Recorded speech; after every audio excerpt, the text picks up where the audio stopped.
Hi, it's Sandy Wiley. What do you do to challenge yourself? I believe every day we should challenge ourselves. I believe that we need to feel passionate about life, about what we're doing. I'm not talking about like making money. I'm talking about what really drives us, what challenges us. And I believe we're all meant to create. We're all creators. We all have a story. What gets me out of bed every single morning, even during the real heartbreaking times I've had when my son was beaten up and kicked out of his house, and losing my best friend and losing the psychologist I loved for 16 years, even during all that, I had a purpose every morning. My purpose, my passion was to write. I had a story and I wanted to share it with the world. And then I started doing the YouTube channel, and I got more serious about my YouTube. Instead of just doing karaoke, I started telling my story not only through my books on Amazon, but through my YouTube channel. And I challenged myself. Recently, I had 2 challenges. Number 1 was to put out another book, and that was Sexually Exploited by 3 Psychologists. And the second challenge I had was with my YouTube station, my YouTube channel, was to get monetized, to be in the YouTube partner program, to finally be a partner, to be a part of YouTube. Not just making videos, but to actually be a partner in the partner program where you're monetized and you make money. Now, it isn't, oh, I'm going to make a lot of money, because that's not how, YouTube takes almost half. I mean, I don't know. I think you make, I don't know what is it. It's not 50-50. You get a little over 50%, and they get a little under. So it's just, you get just a little over 50%. But it wasn't for that. But it was just to be recognized that I'm part of the YouTube partner program, just for recognition. I challenged myself because I worked 3.5 years putting out a video every single day for YouTube, and I wanted to be part of them, even just a small, tiny little part. But so this whole video I'm doing today is about challenging yourself. And that could mean something different for each and every one of us.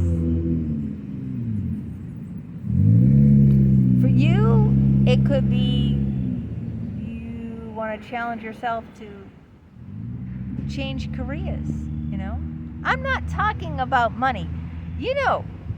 Maybe you have, I've heard this before. I knew a woman. We were friendly, not friends, but friendly. I used to go to the Bertucci's twice a week. Can you believe that? The one on West Roxbury. And so I got to know the bartender, because I used to sit at the bar, at a table near the bar, and she'd make my cocktails. And she was an artist. She only worked part-time at Bertucci's as a bartender, only part-time. The rest of the time, she did amazing artwork. She showed me. Darcy, I don't know her last name, but her first name was Darcy, because I haven't really been to Bertucci's in years now. But she used to have, a good job in an office, and, with good pay.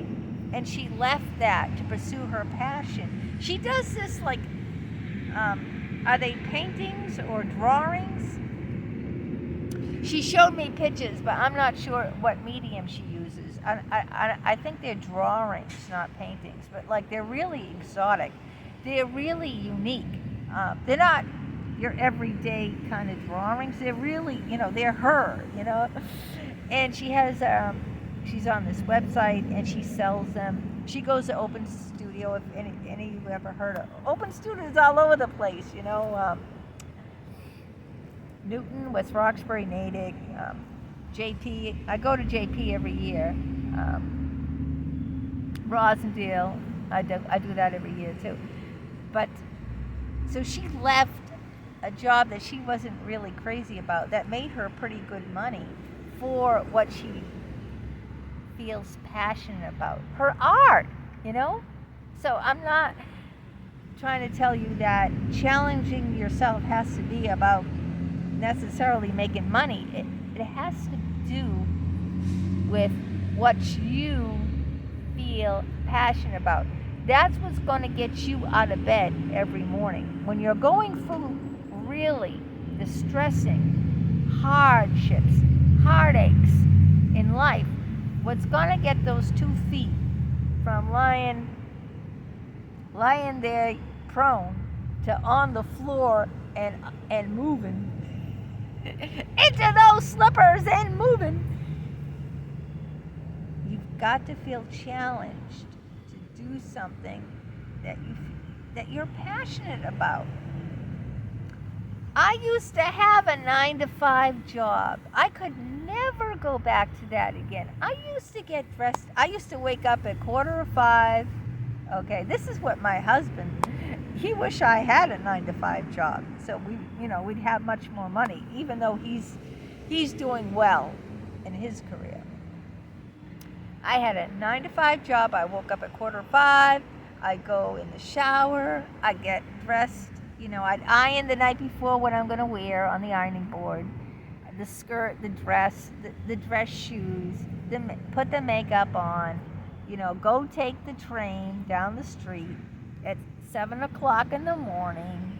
Get at work by 8 o'clock. Work till 4:45. Get on the 5 o'clock train. Come home at 5:30. Make dinner. I felt like a robot. Like someone was, pushing the button. Do. Time now for a shower. Do. Time now to take train. Do. Time now to take the elevator up to the 7th floor. Sit at your desk. Time now to type in the computer the documents. That time, you see what I'm saying? I wasn't in control of my life. I was doing what made money, but that's not a reason to get out of bed. Not for me. Maybe it is for you, but not for me. You got to challenge yourself into doing something that you feel passionate about. That's the whole thing. Do not go programmed, through this world and just, go through life, with someone else dictating it, a boss telling you, here, do this, do that, a husband saying, where's my dinner? My husband isn't like that, but, you've got to do your thing. That's what this whole video is about. You've got to challenge yourself. Get out of your comfort zone. I wish more people would write books, because the only type of books I read are about people. Memoirs and autobiographies. You'll never see me read. I used to read the Daniel Steele books because everyone was like, oh, Daniel Steele. Oh, she's, this and that. I read a few. If you read one, you read them all. They're all the same. They start out, man and woman, children, whatever. Their life is picture perfect. Then a tragedy happens and something disrupts everything in their life. And then at the end, it's happily ever after the tragedy. It's like the same type of story, just a different, just a different scene, over and over and over. I like things that really happen. I want to learn, I want to know about real people, And I'm not talking about famous people either, I read a story about a maid, and she wrote about, she was in a very abusive relationship. She wasn't a famous person. She was in an abusive, the name of the book was called Maid. She had really nothing. Her boyfriend was very abusive to her. She went to school for writing, and she put herself through school by being a maid. And she wrote about her job as a maid and all these different. Now she wasn't a maid of famous people. She was a maid of just ordinary people. But it was fascinating to read. I have a subscriber on here, and I'm going to call her out. Just by her first name, Cher. I would love for you, Cher, to write your book. I would be the first person to buy it. Now, how do you write a book? Well, I use Word. I don't know too much about formatting. My husband helps me with that. But I use Word. It doesn't cost me anything to write a book. It's print on demand on Amazon. So you can spend money if you want to. You can spend as much. You can get an indie publisher. You can bring it to a publishing house. I mean, the way I do it, it doesn't cost money. But it doesn't mean you have to do it that way. But she seems like a real fascinating woman. I would love to read your story, I challenge you, Cher, to write your story. And I will buy it. As long as it's not like over $40 or something. But most of these autobiographies are like $25. They're not, massive expensive. But my yoga teacher wrote about her story. She's a cancer survivor. She got lymphoma when she was 19 years old. And I went and bought her book. And she had a very fascinating life. She was in a lesbian relationship when she was a teenager. She was anorexic. She was alcoholic. She had a lot of challenges, and I love reading about people's lives, and especially people I know, because I knew her from the yoga studio in Jamaica Plain, so she wasn't like a complete stranger. But it's challenging. Everyone should have like their own personal challenge to do something that they feel passionate about, right? We're not just mindless robots. We don't just, wake up. I hope not. I mean, some people, are going through life like that, and it's just existing to me. You gotta do what you love. That's all that matters. Every day, waking up and doing something that you feel passionate about, and challenge yourself. Like I challenged myself because it was important for me to write another book about these psychologists. So in the book I brought all three of them to. I talked about all three of them instead of just focusing on the one who I had a sexual relationship with 2 years. Or the other one, the Harvard one, Dr. Dick Geist. I brought the other one in too, the one from Yale. He was a musician. He wrote a famous song for Rod Stewart. I'll even let you know the song. Some guys have all the luck. Do you know that song? Some guys have all the luck. Some guys have all the pain. Some guys get all the breaks. Some guys do nothing but complain.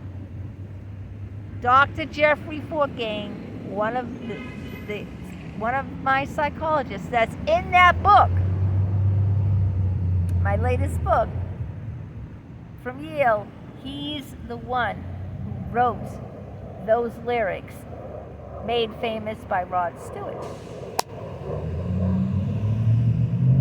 You know, one time he got really angry at me. This is why he kicked me out of therapy, you know. I'm going to let you know right now. Because I spoke my mind. He didn't like it. I asked him one day, I said, Jeffrey, why did you give up your singing career? Just to do, you know, to be a psychologist? And he said, how dare you ask me that? This is what he said. How dare you ask me that? I hit a nerve, right? I pressed the button. Because if someone asked me a question, why did you give up being a preschool teacher? Or why did you give up working in an office? I wouldn't be upset with them. I wouldn't say, how dare you ask me that? I wouldn't. But he got upset. I struck a chord in him. He left his passion of being a musician for something more practical that would bring in more money. Being a psychologist. Some of these psychologists make big money. Now, Dr. Richard Geist makes $300 an hour. You know how many patients he has? Over 40. Each patient gives him $300. Do the math. He's a millionaire. If one patient gives you $300 and they come 4 times a week, these patients don't come once a week to him. They go 4 times a week, right? That's only one patient. $300. That's $1,200 from that patient a week. From one. $1,200. Now, do the math. If you have 40 patients and you're getting that from 40, do you see what I'm saying? Now, they don't take insurance either, these doctors. They get the money, every penny. When you go through insurance, it's not like that. You get a percentage. He doesn't go through insurance. Dr. Jeffrey Fortgang, Yale. He's $200 a month. A session, not a month. But he got upset with me because he gave up his passion for music to pursue something more practical. So, anyway, I've said enough. Let me know in the comments how you challenge yourself, what you're passionate about. Are you pursuing your passions? Are you? Are you doing what you love to do? I hope you are. And I challenge you. Write your own story. Everyone has a story. If you live long enough, you have a story. What's that song say about writing your book? Follow your tuition. Oh, I forget the name of that song. But anyway, that's it for now.